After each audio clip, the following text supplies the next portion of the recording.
Pat Robertson was always different from the other stars of television's ministries. For one thing, he was a graduate of the Yale Law School. He was also the son of a U.S. senator and a descendant of 2 U.S. presidents. Nonetheless, it came as a surprise when he decided to run for president in 1988. Now, on this day, October the 1st, I am declaring that I am an official candidate for the Republican nomination for the presidency of the United States. Despite the mixed reaction to his decision, more than 70,000 people joined Robertson's 1988 club, each of them contributing $19.88 to support his political campaign. Our problems are not governmental problems. Our problems are moral problems. Robertson focuses with gusto on the social issues. He's not embarrassed about them. He's not ashamed of them. He doesn't mention them at the tail end of a speech. He mentions them at the beginning of a speech, and he stresses them. And for Republicans who are very strongly opposed to abortion or very strongly opposed to gay rights, very strongly in favor of certain other family values issues, Robertson has a very strong appeal. Robertson resigned his ordination as a Baptist minister, and he downplayed his long career as TV preacher and faith healer, stressing instead his business, political, and managerial experience. And when reporters referred to him as a televangelist, Robertson accused them of religious bigotry. I mean, it's nonsense to call somebody who heads a network of 37 million homes a TV evangelist. That is bigoted, and it's an insult. But Robertson's attempt to distance himself from his past may also have been triggered by the shocking revelations that were tarnishing the world of televangelism just as his campaign was getting underway. Robertson claimed that he had never been a televangelist, but a religious broadcaster. And he promised that he would not be interested in spreading the word if elected. Understanding that free will is the basis of Christian faith, I do not desire, nor do I seek, to impose my religious beliefs on the American people. But because of the constitutional separation of church and state, Pat Robertson's long history as a televangelist and his forthright talk about his personal relationship with God worried a lot of voters. A lot of our polls show, your polls too, I know, show that a lot of people who are not evangelicals are afraid of your candidacy. Why do you think that is? I think basically they don't know me. When they get to know me and they hear me say, I absolutely stand wholeheartedly for religious liberty. I have no intention of imposing any religious views on anybody. Let me propose something. Let me tell you that perhaps they're afraid that when they hear that you take so much guidance from hearing God speak to you directly. Don't call me a bigot for asking, please. A bigot? You're a nice lady. But no, seriously. Randall Brooks, who had the lead in Annie, was at one of our events, and she said, I would rather have a president who believes in a higher power than a president who thinks that he is the higher power. I acknowledge dependence on God, and every day that I live just about, I say, God, please give me wisdom today, and I ask him for wisdom. You know, there is a problem when Christians, and unfortunately this is Christian lingo that sometimes gets caught up in media places, and they don't really understand what that means. It almost sounds a little corny to just come off the wall and say, God told me I'm running for president. It's just a sense of commitment that he felt. I think he has also said, though, that he actually hears the voice of God, which I found very interesting. Most Christians will say that. I do. I mean, you know, we all do tend to know when we're being touched. I think Americans have always been a little bit nervous about people who thought they had a direct pipeline to God, who somehow were receiving instructions from God rather than from the people who elected them.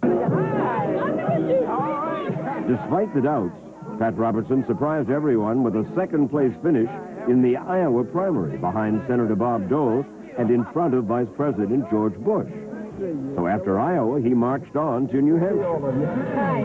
How are you? Good, thank you. I'm Pat Robertson. Hey. I believe that I have a real good chance of going beyond third place. I'm sitting in a solid third right now and moving. So You beat George Bush in New Hampshire? wouldn't that be a wonderful thing for the country?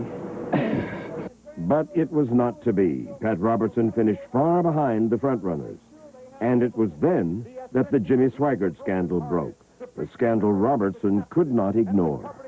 I think that the press attention has been excessive, considering the fact that in society there are any number of people who are guilty of wrongdoing, but you don't condemn a group guilt by association. Despite his efforts to distance himself from the scandal, Robertson's presidential aspirations came to an abrupt end. By the time of the 1988 GOP convention, he had only 35 pledged delegates. Robertson was clearly disappointed with his showing in '88. So he sat down and thought about it and recognized that even if he ran again and again, he was unlikely to do better. Indeed, he could do worse.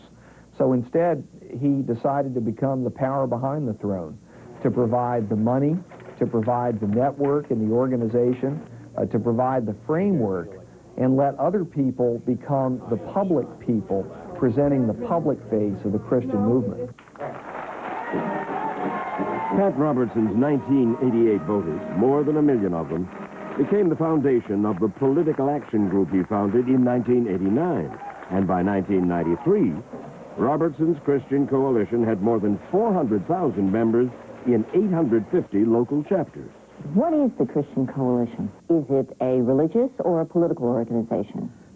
Well, it's a public issues organization organized under the... That wasn't one of the choices I gave. Oh, you didn't give me public issues. Well, it's a crossover. It does political things from a religious point of view. This is a Christian Coalition leadership school in Columbus, Ohio.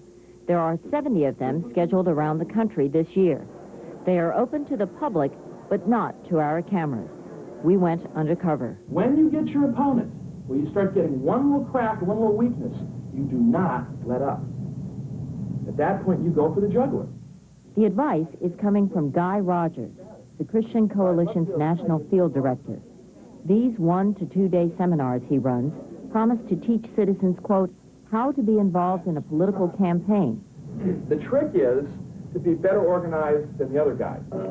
It's not the presidency that's important. They say all politics is local, and I would like to see a positive impact on school boards, on councils, on state legislatures, on the Congress. And that's exactly what you're doing with the Christian Coalition, aren't you? That's exactly right. I like grassroots, where the people are, and nobody else much is doing that. It's too much trouble. At the same time, Robertson became much less visible. He stepped aside, and he found the perfect representative for the Christian evangelical movement in Ralph Reed.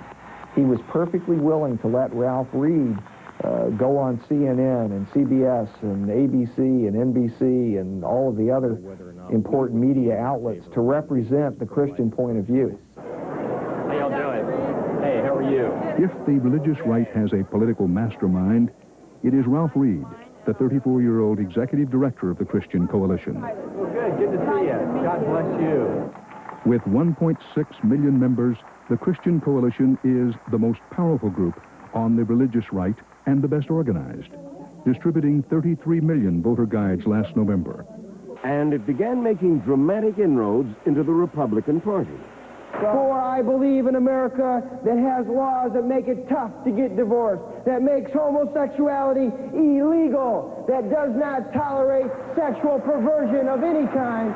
There's more than thunder on the right here. There's lightning and fire and brimstone. This is a Christian nation. Bailey's support comes from the hard religious right of the Republican Party, whose influence already extends right to the convention platform. We do not take God out of the Republican Party platform.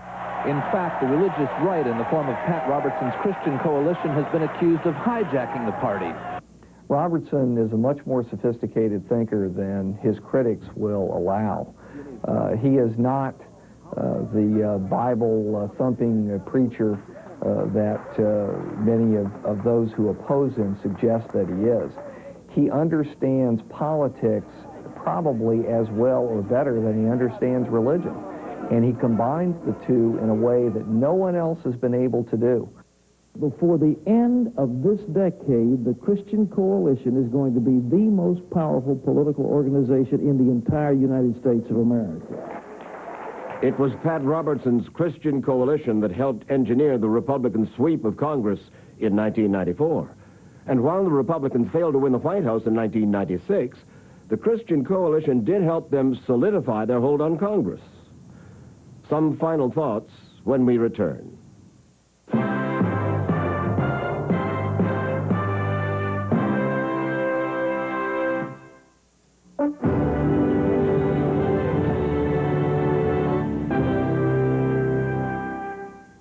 By the end of the 20th century, televangelism had regained much of its popularity. Jimmy Swaggart and Jerry Falwell had returned to their ministries, preaching once again to large television audiences. Pat Robertson was rapidly consolidating his political influence. But the scandals that plagued the televangelist community in the late 1980s had taken their toll. For one, authorities were keeping a closer eye on the uses the ministries made of the fruit of their electronic collection plates. Nevertheless, the enduring popularity of televangelists seemed to suggest that despite the scandals, their message touched a chord that continued to resonate with millions of Americans. I'm Mike Wallace, and this is the 20th Century. Now available from A&E Home Video, 20th Century with Mike Wallace. Re-examine some of the significant events of this century and see how they will continue to affect our future. Call 1-800-423-1212, and for $99.95 plus shipping and handling, you can own this collector's set. 11 episodes on 5 video cassettes of 20th Century with Mike Wallace. Call now, 1-800-423-1212. Tomorrow night, don't miss a very special biography. It's the biography of the year at 8 Eastern, 9 Pacific. Now, Greevy and Logan search for a second motive in a murder cover-up that's not quite what it seems on Law and Order, next on A&E.